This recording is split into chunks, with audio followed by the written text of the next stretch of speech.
books. This is Dilsha Chibolu. Today, we are going to talk about things that we wish someone talked about more often, with no filters, no pressure. Just real conversations about things school doesn't always teach us. Whether you're here to listen, reflect, or just feel a little less alone, I'm really glad you're here. Let's get into it. So, let me ask you something. When was the last time someone asked you, "How are you?" and you actually told them the truth? And I don't mean the polite truth. I mean your truth. Did you say, "I'm good, just tired"? Did you smile and say, "I'm fine," even though your chest felt heavy? Did you pretend everything was okay because saying otherwise felt too complicated? Yeah, me too. We all do it. We've all become experts at wearing masks we never chose to put on. We've learned how to say "I'm fine" in 100 different ways, with a laugh, with a shrug, with a smile. But here's the truth behind this episode. It's okay to not be okay. And maybe if we said that out loud more often, we'd all feel a little less alone and we'd actually believe it. People love to say high school is the best time of your life, but they don't always talk about the parts that aren't fun, like lying awake at 2 a.m., staring at the ceiling because your brain won't stop overthinking a mistake you made 2 weeks ago, or standing in the hallway between classes surrounded by people but still feeling invisible. High school sometimes feels like you're juggling flaming swords while walking on a tightrope, all while people cheer, expecting you to smile through it. You're told to get good grades, lead a club, volunteer, be active online, be kind but confident, be ambitious but not too aggressive, fit in but also stand out, be perfect but act like you're effortlessly chill. It's exhausting. And we rarely talk about how heavy it feels because we assume that everyone else is handling it better than we are. But here's the secret most people won't say out loud. Everyone is carrying something. It might not show on the outside, but trust me, they are. Some might carry bricks labeled family pressures in their backpacks. Some backpacks are full of grief or loneliness or secrets we're scared to share. So the next time you think, "Why can't I handle this like everyone else?" pause. And remember, everyone else is wondering the same exact thing. Let's talk about that phrase, "I'm fine." It's 2 words, easy to say, easier to hide behind. And we all use it because it's safer than being honest. But what if I told you that being fine doesn't always have to be your default setting? Think about this. You could be having the worst day ever, crying in the school bathroom stall between classes, and still walk into your next period with a straight face. You could be breaking down inside and still post a cute selfie with a funny caption, because social media rewards smiles, not breakdowns. We live in a world where we joke about being burnt out, say "I'm dying" after every test, and share memes about spiraling. But the moment someone says that they're actually struggling, the room goes quiet. Why? Because we've never been taught how to sit with real feelings, our own or anyone else's. We know how to celebrate success, but we don't know how to hold space for sadness. And honestly, that needs to change. Here's something I wish schools taught us sooner. Mental health is not a weakness.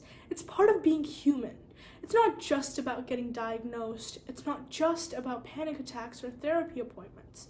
While those are also very important and valid, mental health is about how you speak to yourself when no one is listening. It's how you treat yourself when things fall apart. It's whether you allow yourself to rest or punish yourself for not doing more.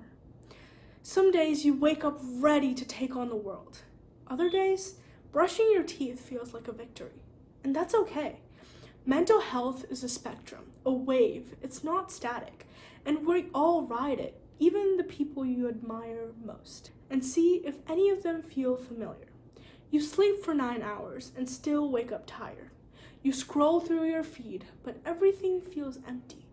You used to love music, but now even your favorite songs feel dull.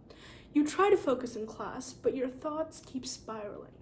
You feel like a burden, even though you're the one always supporting others. You keep saying, "I'm just tired," but deep down you know it's something more. If any of that hit the spot, please know this. You are not broken. You are not weak. You are not too much. You are not making it up. You are not alone. You're just human, navigating a world that often forgets to teach us how to take care of our minds. So, what now? You're probably wondering, okay, I relate to all of this, but what do I do with it? Here's the thing. You don't need to fix yourself. You don't need a 10-step plan. You just need one small step. Here are a few to choose from. 1. Talk to someone, even if it's scary. Text a friend, call your cousin, email your counselor, or just write in your notes app, I'm not okay and I don't know why. You don't need the perfect words, you just need to start. 2. Give yourself real rest, not doom scrolling rest, not sleep all day to avoid emotions rest. Stretch, breathe, watch the clouds, listen to songs that don't ask anything from you. 3. Create rituals of comfort.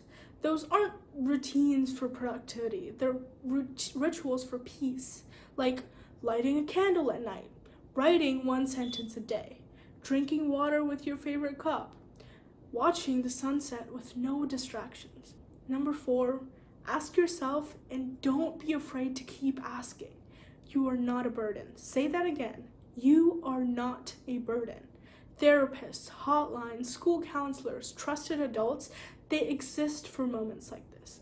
I know it's hard to go up to someone and tell them how you feel, but it's important to share your feelings to feel better. And if things ever feel really dark, please, please, please call someone. Now, maybe you're not the one struggling. Maybe you're the friend who always checks in, the one who sees behind the fake smiles, the one who knows when something is off. Let me talk to you for a second. It can feel overwhelming, like you're responsible for everyone's happiness. You're not. You don't have to have all the answers. You just have to show up. Say, I don't know exactly what to say, but I'm here. You don't have to go through this alone. I'll sit with you in silence if that's what you need. Sometimes presence is more powerful than advice. And remember, even healers need healing. So check in with yourself too. Let me tell you a quick story. When I was younger, I used to think that being strong meant being silent. I thought that I had to hold everything in, the fears, the grief, the sadness, because I didn't want to make anyone uncomfortable. But silence didn't make me strong, it made me sink. It wasn't until I whispered the words, I'm not okay, to someone I trusted, that I finally began to breathe again. There is power in naming what hurts. There is healing in being heard, even if your voice shakes. So if no one's told you this yet, you're allowed to say I'm struggling. You're allowed to say I don't have it all figured out. You're allowed to be real, even when the world rewards fake. Let me close with something simple, but important. You are not behind. You are not failing. You are not alone. You are not your GPA or your test scores. You are not your anxiety, and you are not the worst thing you've ever felt. You are a whole person in progress, a mosaic of strength, softness, fear, love, joy, madness, and hope. Please be gentle with yourself. It's hard to remember to do that, but please. You don't have to earn your rest. You don't have to justify feelings. You don't have to be perfect to be worthy of love. Your mental health matters. And this world, this messy, beautiful world, needs you in it. This was the very first episode of Beyond the Books. I'm Dilsha Chibolu, and I'm so grateful that you spent time with me today. If this episode resonated with you, please share it. Send it to a friend who might need to hear these words. Start a conversation, be a safe space. Together, we can build a world where mental health isn't hidden but held, where no one has to suffer in silence, where it's okay to not be okay. It's not just a quote, but a lived truth. Thanks for listening. Take care of your mind, take care of your heart, and take care of each other. See you next time and Beyond the Books.